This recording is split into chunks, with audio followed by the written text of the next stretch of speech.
I've always said that I've been in some big weekends, big weeks, big 2-game stretches. You know, Duke and Kentucky and was one, and Syracuse and Iowa State was one. But to do this on the road, not at a neutral site, and play as poorly as we did the first half, and give Penn State credit. I mean, those guys made every shot they took. Now, we didn't guard anybody, but they made every shot they took. And we just talked at halftime, transition defense got to be better. We talked about them being streaky. We talked about letting them get going early. I thought Cassius was a lot better defensively in the second half. Aaron Henry was pretty good defensively. We moved Xavier Tillman all over. We had him on a big, we had him on a guard, we had him on Stevens, of course, and probably the guy that I didn't feel did some things as well,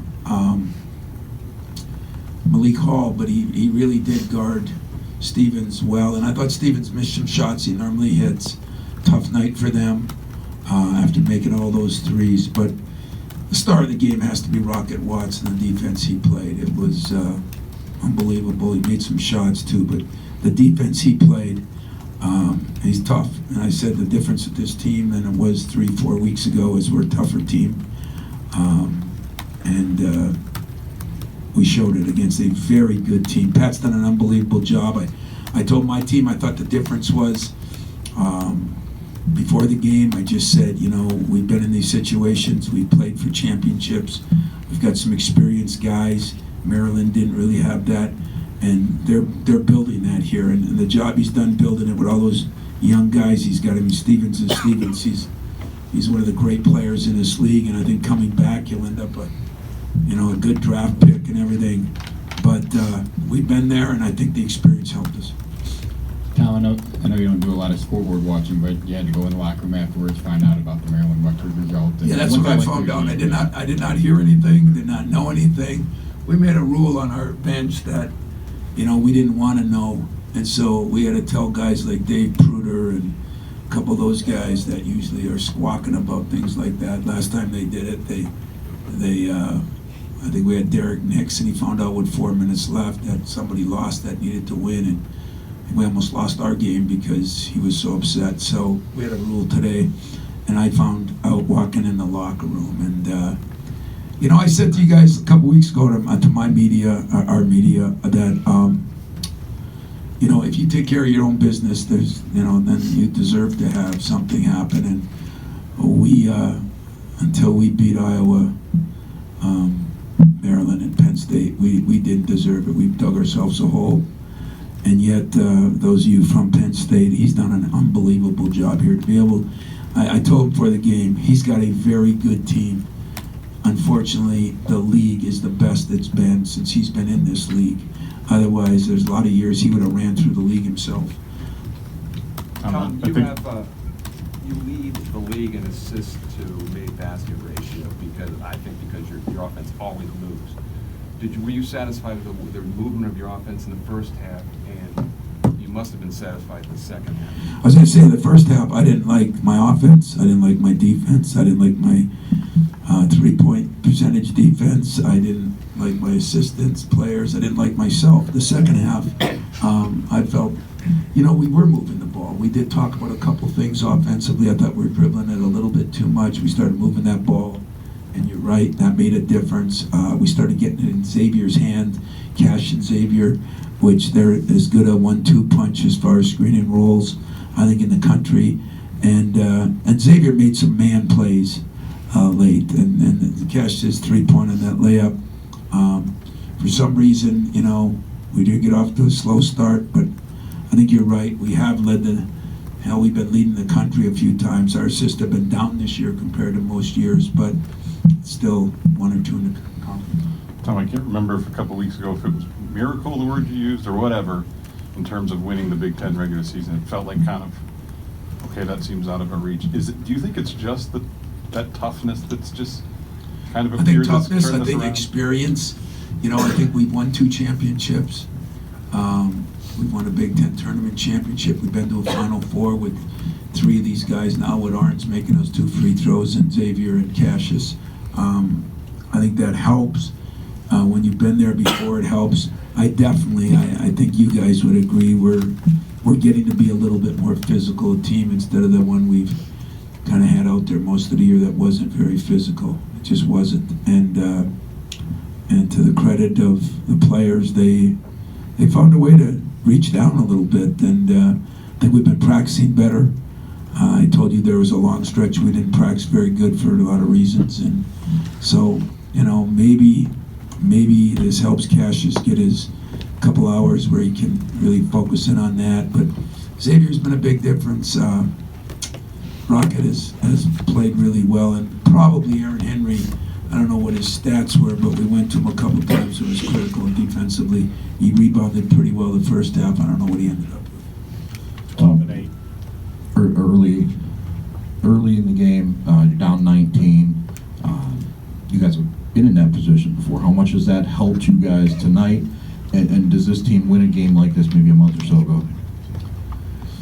I don't know. I did not feel good about it, but I did not feel bad. I made every shot you could take, and when you make those kind of shots, some of them were poor defense, some of them were great shots, and but I thought, Stevens will never have a game like that again, in my opinion. I think he's one of the premier players in this league. He's an easy guy to pull for because he could have left and did this and that, and I think he improved his value tremendously, and he helped his team and his program, but I think he improved himself. He's way better putting the ball on the floor. He's way better. He just missed some shots. He missed some good shots. I think a little bit was our defense, but a little bit was just he had a bad night, Now, most of the other guys had good nights, and I think it helped to put Rocket on Jones, try to keep him on him a little bit more. Rock's, he goes right there with the Travis Walton, the Mateen Cleaves. He's one of those guys that he's not afraid to defend. He wants to defend. He wants to get up there. Keith Appling has been a guy that, I look at film of Keith and I look at him, and he really gets after it. So those are three of the best defensive guards we've had, and Gary Harris right up there, and Rocket Watts for a freshman is doing some of those things. Just to follow up on Xavier, how much, when you're going through film and stuff, how often do you find yourself just kind of pointing to Xavier and saying, everyone just do what this guy does? Xavier and I met late last night in my room, and we went over some film and told him I want him to be like a linebacker. I want him to be able to call out all the coverages or a free safety and call out everything. And I told the guys in the walkthrough then today that you just got to do what Xavier did. So you must have been in my walkthrough hiding in the bleachers. But it's exactly, if you ask him, that's exactly what happened last night and today. And he got a little tired because we played him so much and we had to put him on different people. But boy, he got that big rebound late, that put back. He got that tip dunk or whatever. Made some great plays, and I just, I can't say enough about my team. I love Pat's team. I love what he's done here. He's a great coach and a great guy. But I'll tell you what, man, for what we've been through, it's just hard to explain to you what it means to have a chance to play for a Big Ten championship after the way the last 5 months have gone.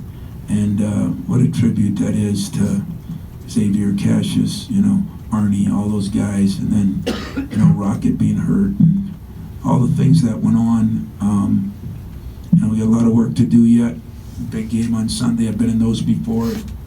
Talked to Draymond Green today, and, I think his senior year, we had a big lead against Ohio State and lost it to win a championship. And so we're going to worry about that. But I told those guys 2 weeks ago, after the Maryland game, I said, we're going to get through Iowa. If we get through Iowa, we're not losing the next two. And I told them today, I thought I did my job to get you here. If we win this game, then Cassius, Arnie, Connor, and Xavier, you guys can coach the last one. And I think that's another thing that's starting to happen is it's getting to be a little more of a player-coach team. Guys are able to take a little bit we were so sensitive for so long, and for a million different reasons. Tom, from a big picture perspective, can you talk about what it's like from a guy who's been in the Big Ten for a long time to make this East Coast swing to kind of get yourself into position to do what you're trying to do here? Because, I mean, 20 years ago, this never would have happened. Yeah. Well, I think Penn State has been an incredible addition to the Big Ten, with their football, with their other sports. I walked the campus today. I love it here. It reminds me of East Lansing in a lot of ways. And I'm not sure you ever like, when a new team comes in, it's just different. But this has been a team. I remember when Joe Paterno and George Perlis kind of helped put a lot of this stuff together. And we're very much involved in Michigan State playing Penn State at the end of the year. There was a lot of great things that happened with Michigan State and Penn State. You add Maryland into the group, and another phenomenal campus, phenomenal academics. The funny part about this whole thing is our commissioner, who recently retired, we all thought he was nuts on some of these things, certifiably, in fact. But you got to give him a lot of credit too, because he just found a way to have an avenue to the East Coast and bring in more TV and bring in more people and bring in more players. So Jim Delaney, on this night, I think he'd be proud of this team, the way we battled. But you got to give him credit for, because I thought he was insane myself, so I don't mind saying it. But on a lot of things, but brilliant in a lot of ways, because all those things have made the Big Ten better. It's made it the greatest conference for attendance, one of the great academic conferences in the country. And I'm just proud that on Sunday we get a chance to play for another Big Ten championship.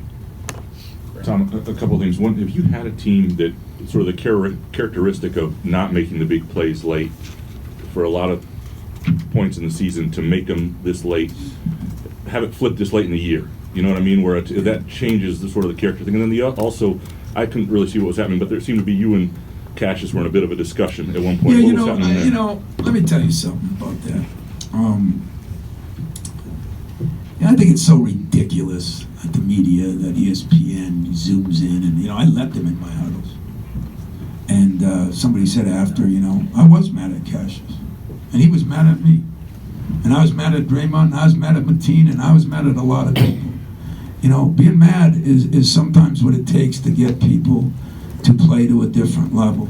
I've coached a different way 90% of this season for a lot of reasons that when you ask, why are you making plays, it would take 6 seconds to think about it and think who made most of those plays this year and how hard it's been on them now. It's night and day. I mean, it's not even close. So, you know what? I'm going to push Cassius. His family wants me to push him. He wants me to push him. It's just the way it is. And so the truth of it is, that wasn't even a good huddle.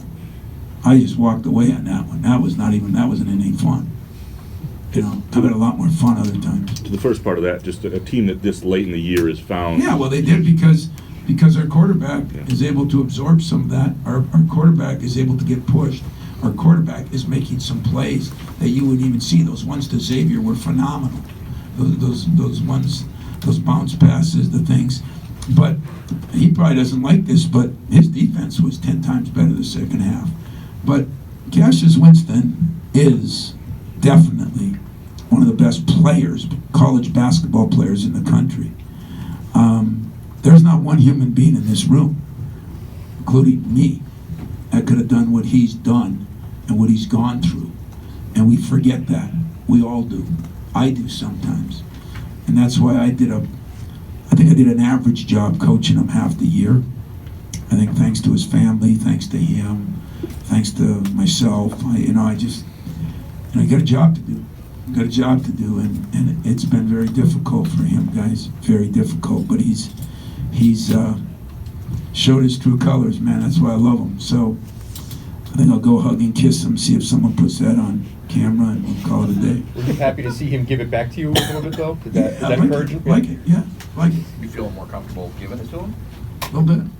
And guys, it was no, I mean, wow, if they think, Dawkins has a way of making a mountain out of a molehill, and if they think that was, something, you have to challenge people. You have to hold people accountable. Okay, you have to do that to be successful. And man, there's a lot of coaches I respect a lot that do a better job of it than I do. But I've walked on eggshells a little bit this year for a lot of reasons, and I said 2 weeks ago, I'm gonna get you through beat Iowa. I'm gonna get you through the next two. It wasn't easy, but they did it, and I'm as proud of this team. When it's all said and done, I'll probably be prouder of this team, no matter what we accomplish, because of what we've been through, than any team I've had.